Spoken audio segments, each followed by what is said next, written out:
आलोहम जगत न मे बाला सरस्वती अपूर्णे पंचमे वर्षे वर्णयामि जगत्त्रयम्।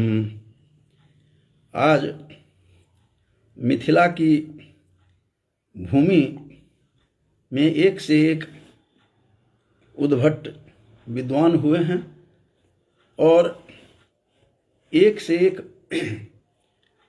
शास्त्रों में परिगणित हैं, जिसमें वाचस्पति मिश्र अद्वितीय विद्वान हुए। उन्होंने बहुत सारे भाष्य रचे, बहुत अधिक भाष्यों को रचकर उन्होंने अपना नाम कमाया और उस मिथिला के विभूति वाचस्पति मिश्र की अपूर्व रचनाएं हैं, जो भारतीय दर्शन में सर्वथा विख्यात हैं। 6 के 6 जो दर्शन हैं, उस सभी दर्शनों पर उनका पूरा अधिकार था वाचस्पति मिश्र का। और वाचस्पति मिश्र का गांव बिहार के मधुबनी जो जिला है, जो मिथिला का गढ़ माना जाता है, उस गांव में अन्हरा ठाढ़ी नामक गांव है। उस गांव में वाचस्पति मिश्र का जन्म हुआ था। ये 900 और 980 ईस्वी के लगभग की एक बात है।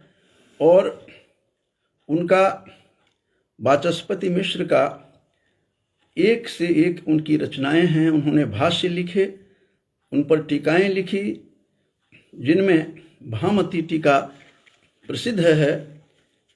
उस भामती टीका के रचयिता वाचस्पति मिश्र की पत्नी का अपूर्व त्याग था। और इस क्रम में विद्वानों की एक बड़ी विशेषता होती है कि जब भी वो कुछ लिखते हैं तो अपने पूर्वजों को भी स्मरण करते हैं। वाचस्पति मिश्र भी लिखते हुए कहते हैं कि मैं अभी रचना कर रहा हूँ, और मंडन मिश्र की जो विधि विवेक न्याय कणिका है, उसमें उन्होंने इसका उद्धृत किया है। और भगवान से प्रार्थना कर रहे हैं, विशेष रूप से ईश्वर से प्रार्थना करते हुए कहते हैं कि मेरे जैसा अल्पज्ञानी, ये वाचस्पति मिश्र की बात है। कहते हैं कि पूज्य वाचस्पति मिश्र कहते हैं कि जैसे पवित्र गंगा के जल में कोई गली का पानी, गंदा पानी भी गंगा में जाकर पवित्र पानी हो जाता है, उसी प्रकार से मेरी वाणी भी पवित्र हो। और मैं अभी लिख रहा हूँ जिनके विषय में, जिनकी टीका लिख रहा हूँ, तो ऐसे आचार्य मंडन मिश्र की वाणी को गंगाजल के समान, अपनी वाणी को मैं मिला रहा हूँ। मेरी वाणी, अपनी वाणी को वाचस्पति मिश्र कहते हैं कि एक गली में जो पानी खड़ा होता है, उस पानी के समान, गंदे पानी के समान समझते हैं कि उसी समान मेरी वाणी है। तो ऐसे इस वाणी को मंडन मिश्र की जो वाणी है वह गंगा के समान है। तो उन वाणी जो गंगा के समान है, उस धारा में मिलकर मेरी भी वाणी पवित्र हो, इस तरह की बात करते हुए वाचस्पति मिश्र दिखाई देते हैं। और तब कहते हैं कि आचार्य कृति निवेशन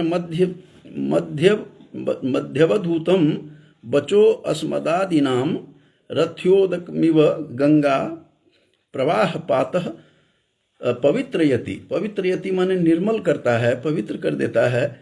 और पवित्र करती हुई जैसे वाणी होती है, पवित्र करती है गंगा का जल, पवित्र पावन जल, उसी तरह से मेरी वाणी भी पवित्र हो। ये लिखने से पहले कह रहे हैं अपने से पूर्वज आचार्यों को किस प्रकार से वो स्मरण करते हैं, और इस स्मरण को देखकर आश्चर्य होता है कि किस प्रकार से विद्वानों की यह परंपरा थी।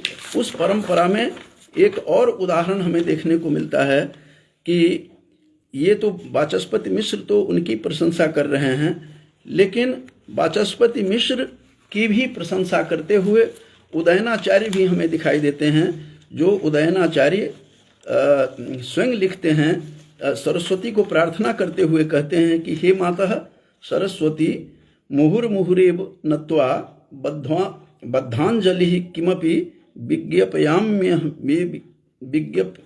विज्ञापयाम्यवेहि वाक् चेतसोर्मम तथा भव सावधाना वाचस्पतेर्वचसि न स्खलतो यथैते।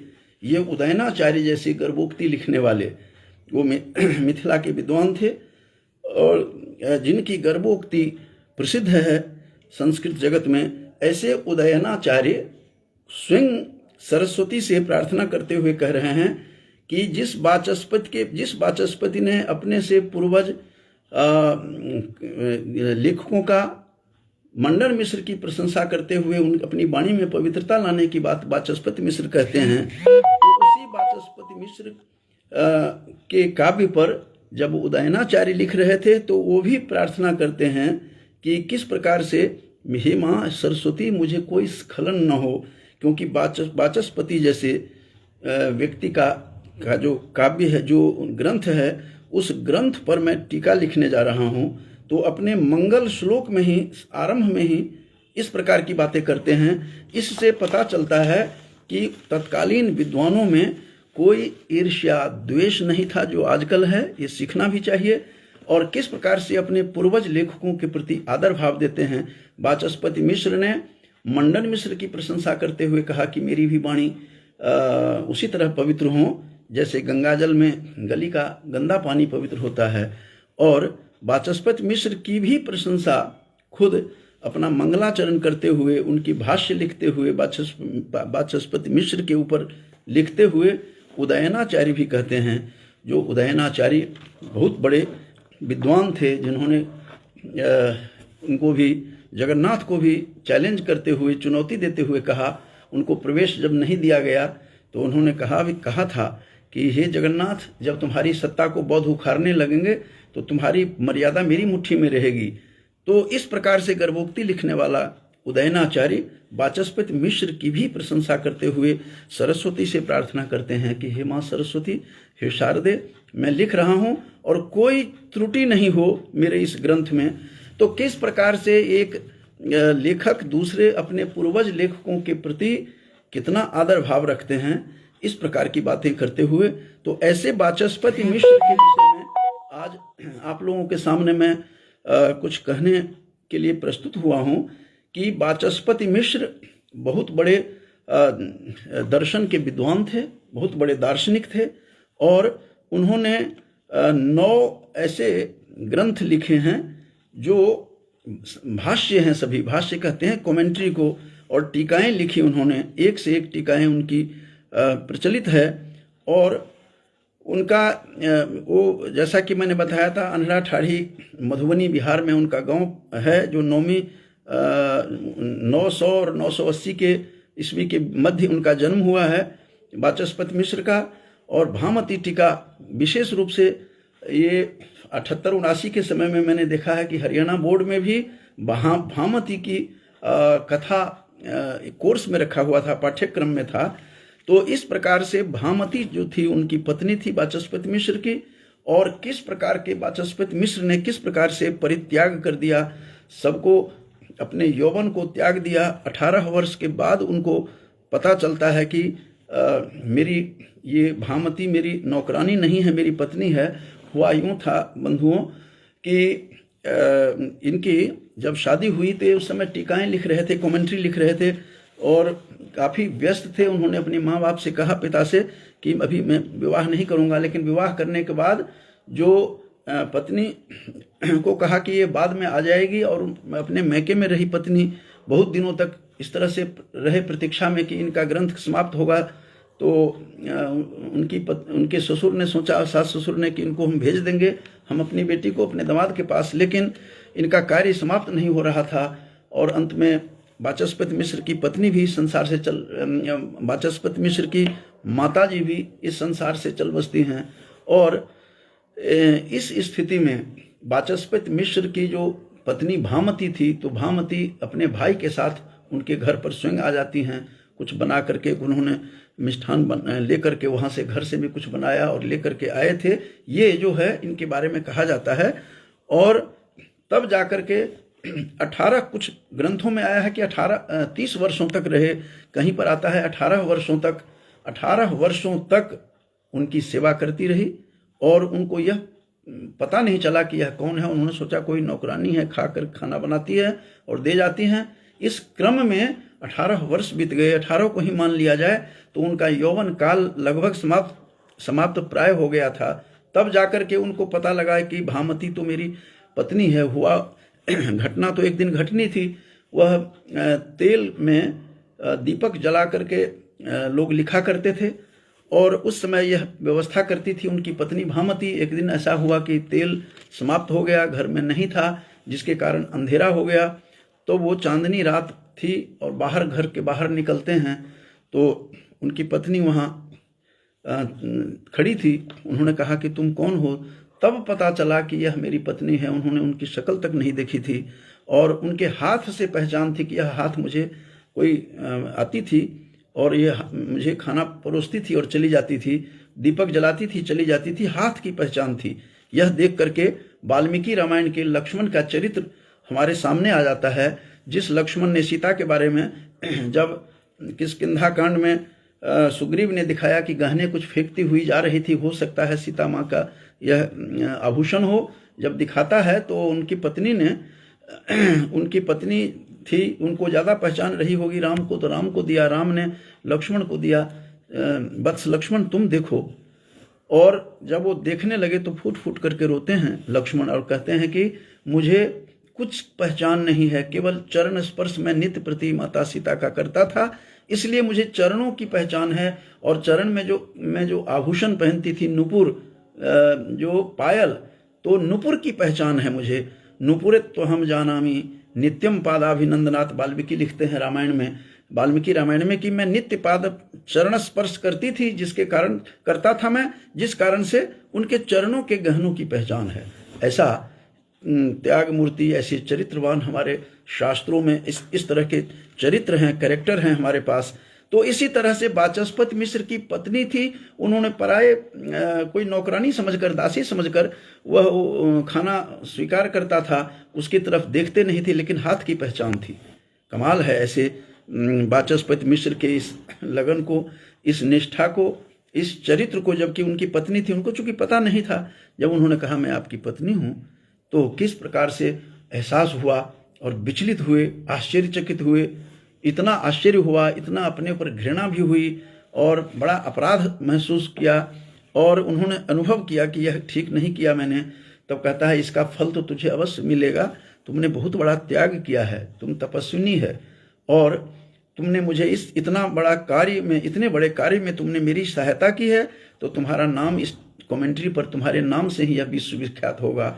और उस जो कमेंट्री लिख रहे थे भामती, असल में भामती जो टीका थी, भामती जो कमेंट्री जिस पर लिखा था वो ब्रह्म सूत्र है बंधुओं। वह ब्रह्म सूत्र जो बादरायण का लिखा हुआ जो ब्रह्म सूत्र है, उस ब्रह्म सूत्र के ऊपर भाष्य आदि शंकराचार्य का है, शंकर का है।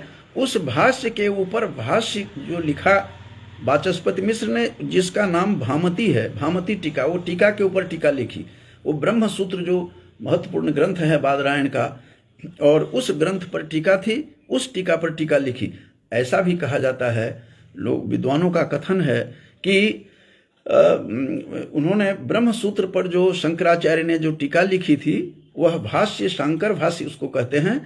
तो शांकर भाष्य की पहचान तब तक नहीं हुई, ख्याति नहीं बढ़ी समाज में, और विद्वत समाज में यह ख्याति पसरी नहीं, जब तक कि भामती टीका नहीं आई थी। भामती टीका आने के बाद ही शंकराचार्य की जो लिखा हुआ भाष्य है, टीका है, कमेंट्री है, उसकी पहचान विद्वानों में तब बनी। इससे कल्पना कर सकते हैं कि भामती टीका कितना गूढ़ रहा होगा, कितना महत्वपूर्ण रहा होगा।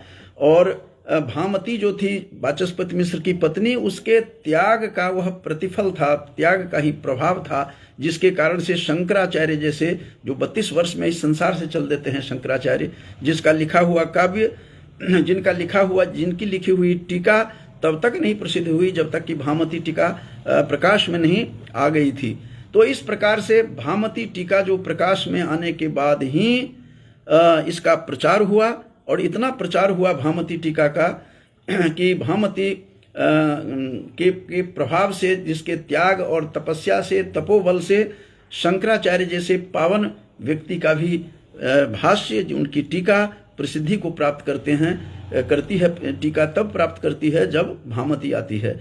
अस्तु, मैं कुछ यह भी बताना चाहता हूँ कि उनके कितने काव्य, कितनी उनकी रचनाएं थी वाचस्पति मिश्र की, जो अन्हराठाढ़ी मधुबनी के थे, और अन्हराठाढ़ी आजकल ब्लॉक है वो, चूँकि मैं जानता हूँ विशेष रूप से उस गांव को, तो आजकल वह ब्लॉक के रूप में प्रसिद्ध है। वहाँ पर कस्बा जिसको कहते हैं वह है, वो गांव बहुत बड़ा है।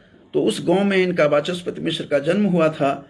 और इस प्रकार से वैशेषिक दर्शन के अतिरिक्त 6 प्रकार के दर्शन, मैं एक बार बता दूं यहाँ बंधुओं की, भारतीय दर्शन को 2 भाग में विभक्त किया गया है, आस्तिक और नास्तिक। नास्तिक केवल 3 हैं, बौद्ध दर्शन, जैन दर्शन और चारवाक दर्शन। तो भारतीय दर्शन 2 विभाग में है, एक आस्तिक और नास्तिक। तो नास्तिक में केवल 3 हैं, और आस्तिक दर्शन में 6 माने जाते हैं, 6 दर्शन हैं, जिसमें वैशेषिक हैं, मीमांसा है, पूर्व मीमांसा, उत्तर मीमांसा, योग, सांख्य, ये सब मिलाकर के 6 दर्शन है। 6 के 6 दर्शनों पर उन्होंने अपनी टीका लिखी, और खूब उनको इतनी प्रसिद्धि पाई, जिनमें तत्व वैशारदी एक टीका है जो योग भाष्य पर लिखी हुई है टीका। तत्व कौमुदी है जो बड़ी प्रसिद्ध है, वो कोर्स में है, पाठ्यक्रम में, चूंकि एमए में भी है, हम लोगों ने भी पढ़ी है। तो तत्व कौमुदी जो सांख्य कारिका की टीका है, सांख्य दर्शन की, उस पर भी उनकी टीका है। भामती का तो मैंने बता ही दिया कि ये अद्वैत वेदांत का उप संप्रदाय के रूप में प्रसिद्ध हुई यह टीका। और न्याय सूची निबद्ध है, जो न्याय सूत्र पर से संबंधित है। न्याय वार्तिक तात्पर्य टीका जो न्याय वार्तिक पर टीका है, और न्याय कणिका है मंडन मिश्र के विधि विवेक पर। मंडन मिश्र के विधि विवेक पर यह टीका है, जिसके बारे में मैंने श्लोक पढ़ करके सुनाया था कि मंडन मिश्र का जो विधि विवेक है, उस पर जब कमेंट्री लिख रहे हैं वाचस्पति मिश्र, तो कितनी श्रद्धा है मंडन मिश्र के प्रति। कहते हैं कि मेरी वाणी भी उसी तरह गंगा में जैसे किसी गली का पानी पवित्र होता है, तो ये पानी भी पवित्र, मेरी भी वाणी पवित्र हो जाए मैं जब लिख रहा हूँ। तो ऐसे मंडन मिश्र के जो विधि विवेक टीका है, उस पर आरंभ में मंगलाचरण में लिख रहे हैं, न्याय कणिका उसका नाम है। भामती जो मैंने जैसा कि बताया था कि ब्रह्मसूत्र का भाष्य है, ब्रह्मसूत्र पर भाष्य शंकराचार्य का है, जिसकी प्रसिद्धि बाद में हुई। इससे पहले वह गुमनामी के अंधेरों में वह टीका घूम रही थी, लेकिन भामती के प्रकाश में आते ही इतनी प्रचारित हुआ, उतना प्रसिद्धि पाई, क्योंकि उसमें त्याग, तपस्या और आचरण, सदाचरण का परिणाम था। यह सीखने का है आज की नारी के लिए, आज के पुरुषों के लिए। कितने जितेंद्रिय थे, इंद्रियों पर कितना निग्रह था, वो तो चलो लिखने में व्यस्त थे, लेकिन भामती का कितना बड़ा त्याग रहा होगा। तो तत्व समीक्षा भी फिर लिखी उन्होंने, ब्रह्म सिद्धि भी है, वेदांत विषयक ग्रंथ है, और तत्व बिंदु भी है, उनका एक लघु ग्रंथ है जो शब्द बोध पर और शब्द तत्व पर ये आधारित है। तो इस प्रकार से इनके जो काम है वाचस्पति मिश्र का, तो अब यहाँ पर यह भी बताना जरूरी है कि वाचस्पति मिश्र एक और भी हुए हैं मिथिला में ही, लेकिन ये तो अन्हराठाढ़ी जैसा बताया था मधुबनी में, बिहार में इनका गांव है, लेकिन ये भी वहीं के हैं, कहा जाता है उन्हीं के अवतार थे द्वितीय वाचस्पति मिश्र। और द्वितीय वाचस्पति मिश्र जो थे वो समौल गांव है, वहीं पर बिहार में, उस गांव के थे, जिस गांव में मेरे संबंधिक हैं। मैं इस गांव को विशेष रूप से मैं जानता हूं, और इस प्रकार से यह प्रसिद्धि पाते हैं दूसरे वाचस्पति मिश्र भी, जो समौल गांव के थे। और राजा जो दरभंगा के राजा थे, भैरव सिंह जो राजा थे, पूरे भारत में एक ही ब्राह्मण राजा हुआ है, वह दरभंगा का हुआ है। तो उनको भी कहीं दान में मिला हुआ था, और सब कुछ उन्होंने अंत में अपना दान दे दिया। ऐसे भैरव सिंह राजा के समकालीन थे दूसरे वाचस्पति मिश्र, और जिनकी और ये दो राजाओं के समय में थे। एक रामभद्र राजा के समय में भी अंतिम पुस्तक इनका प्रकाशन हुआ, सारा का सारा प्रकाशन। और 41 पुस्तकें लिखी दूसरे वाचस्पति मिश्र ने, 41 पुस्तकें, जो भामती टीका वाले जो वाचस्पति मिश्र हैं, भामती के पति हैं, उससे भिन्न वाचस्पति मिश्र हैं जो समौल गांव के थे। और 41 पुस्तकों में 10 पुस्तकें तो इनके दर्शन शास्त्र के ऊपर है और सारे के सारे धर्म शास्त्र पर है, जिसको हम कहते हैं स्मृति ग्रंथ। श्रुति के बाद श्रुति वेद को कहते हैं, स्मृति काल जो है उसको धर्म शास्त्र को स्मृति कहते हैं। तो धर्म शास्त्रम तो वही स्मृति ही, ऐसा मनु भी कहते हैं मनुस्मृति में। तो उनके 10 ग्रंथ तो केवल दर्शन पर था, जिसमें न्याय तत्व लोग, थोड़ा सा बोल देता हूँ फटाफट जल्दी में क्योंकि विस्तार न हो। न्याय सूत्रोद्धार एक दूसरा, न्याय रत्न प्रकाश, प्रत्यक्ष निर्णय, शब्द निर्णय, अनुमान निर्णय, और अनुमान खंड पर भी टीका है, और खंडनोद्धार, गंगेश के तत्व चिंतामणि पर भी टीका लिखी, अनुमान खंड पर भी टीका है जो न्याय चिंतामणि प्रकाश, शब्द खंड पर टीका है। और स्मृति ग्रंथ जो हैं इनके स्मृतियों पर आधारित, धर्मशास्त्र पर 10 तो न्याय पर हैं और 41 में से 31 जो हैं जिसमें जो धर्मशास्त्र पर लिखा हुआ है स्मृति ग्रंथों पर, जिसमें और विशेष रूप से स्मृति ग्रंथ मिथिला में याज्ञवल्क की स्मृति जो है वही चलती है, उसके ऊपर लिखा है कृत्य चिंतामणि, शुद्धि चिंतामणि, तीर्थ चिंतामणि, आचार चिंतामणि। ये आचार क्या होता है इसके ऊपर है, आह्निक चिंतामणि, द्वैत चिंतामणि, नीति चिंतामणि, विवाद चिंतामणि, व्यवहार चिंतामणि, शूद्राचार चिंतामणि, श्राद्ध चिंतामणि। श्राद्ध में समय में जब समस्याएं होती है, एक ही गोत्र में एक की मृत्यु होती है, उसी कुछ ही दिनों के बाद जब दूसरे का हो तो उसका श्राद्ध कब हो, ये सारा का सारा चिंतन है उसमें ग्रंथ में। तिथि चिंतामणि, द्वैत निर्णय, महादान निर्णय, विवाद निर्णय, शुद्धि निर्णय, कृत्य महार्णव, गया श्राद्ध पद्धति क्या होती है, गया श्राद्ध पद्धति, चंदन धेनु प्रमाण, दत्तक विधि, छत्र योगोधुत, दोषंती विधि, श्राद्ध विधि, गया पत्तलक, तीर्थ कल्पलता, श्राद्ध कल्प, कृत्य प्रतीप, और सार संग्रह, पितृभक्ति, तरंगिणी और व्रत निर्णय का पूर्वार्ध। ये सारे 41 जो हैं, कुल 41 जो ग्रंथ हैं, वो सारे के सारे 41 ग्रंथ दूसरे वाचस्पति मिश्र ने लिखा था, जो समौल बिहार के, मधुबनी के समौल गांव के थे, जो बहुत प्रसिद्ध गांव है। उसमें मेरे संबंधिक भी हैं, मैं विशेष रूप से जानता हूं उन गांव को। तो इस प्रकार से इनका जो यह ग्रंथ है यह अद्वितीय ग्रंथ है। और वाचस्पति मिश्र का कितना बड़ा त्याग था, उनकी पत्नी का कितना बड़ा त्याग रहा है, जो 18 वर्षों तक, कहीं आता है 30 वर्षों तक, हम 18 ही मान लें, तो पूरा का पूरा यौवन जो है काल उनका समाप्त हो जाता है पति की सेवा में और निस्वार्थ सेवा में। उनको ये भी नहीं पता कि ये उनको तो पता था ये मेरे पति हैं, लेकिन पति को नहीं पता था कि मेरी पत्नी हैं। और इस प्रकार से उनके केवल हाथ से पहचान होती है किस प्रकार के चरित्रवान वाचस्पति थे, भामती के पति थे। और भामती टीका इतनी प्रसिद्धि हुई, तो मैंने बताया कि शंकराचार्य जैसे पवित्र व्यक्तियों का जो ग्रंथ है, ब्रह्मसूत्र पर जो व्याख्या है, कमेंट्री है, वो कमेंट्री भी प्रसिद्धि तभी पाई, प्रसिद्ध तब हुई कमेंट्री, उनकी टीका, उनका भाष्य तब प्रसिद्ध हुआ जब भामती टीका प्रकाश में आया था। तो इस प्रकार से भामती के जो पति वाचस्पति हैं उनकी कृतियों के बारे में बताया, जो 9वीं 900 और 980 के करीब लगभग हैं, और 15वीं 16वीं शताब्दी के दूसरे वाचस्पति मिश्र हैं। तो इन दोनों ने न्याय के और स्मृति ग्रंथों के क्षेत्र में अपना बहुत नाम किया, लोगों का कल्याण किया। तो ये आज मैंने इन दोनों पर लिखा, क्योंकि आजकल मैथिली रामायण के बाद मिथिला महात्म लिख रहा हूँ, जिसमें 2500 से पद्य अधिक हो चुके हैं। उस प्रसंग में मैं सारा का सारा जो मिथिला में कौन कौन से लोग विद्वान हुए हैं, कैसे मिथिला की स्थापना हुई, सीता के जो पूर्वज थे राजा जनक के, किस प्रकार से उनका वंश था, ये सारा का सारा मैथिली काव्य रूप में मैं दे रहा हूँ। तो उसमें जो कुछ भी मिल जाता है मुझे, कोई मथने में जो मक्खन निकल जाता है, तो मैं नवनीत, जिसको कहते हैं मक्खन को नवनीत, उस नवनीत को मैं वितरित करना चाहता हूँ अपने साथियों में, लोगों में, कि आने वाली जो पीढ़ी है उनको इस चीज़ का ज्ञान हो।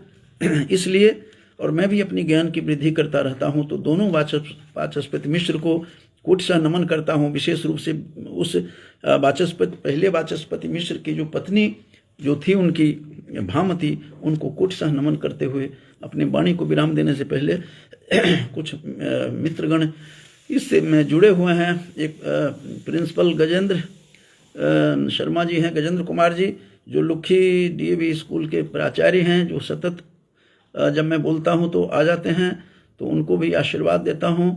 और मेरे सहपाठी जो एसडी कॉलेज में हमारे साथ पढ़ते थे, ये भी हायर सेकेंडरी से प्रिंसिपल के रूप में सेवानिवृत्त हुए हैं, भाई कुलभूषण सैनी जी, मैं उनको भी कोटिशः धन्यवाद करता हूँ इस सुनने के लिए, श्रवण करने के लिए।